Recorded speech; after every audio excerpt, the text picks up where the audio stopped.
People who benefit from an illegal act are part of the illegal act. On social media, medyo mainit po yung mga pagpuna ng netizens dun po sa mga anak, mga kaanak ng ilan pong nadadawit dun po sa flood control projects. Dapat po bang silipin din sila? Damay din ba sila dito, sir? Sino? Yung mga anak, sir, at well, iba pang ano yan eh, kaanak. kasama sa lifestyle check yan eh. Kasi yung lifestyle niyan does not only go to the person who is the principal, but to his whole family that benefits. People who benefit from an illegal act are part of the illegal act. Sir, ano po yung mga pwede nilang kaharapin? Well, they can be,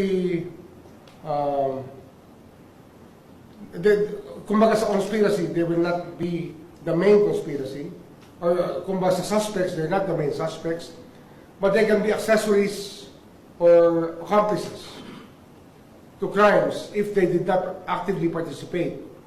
If it's a corporate setup, then they're part of it.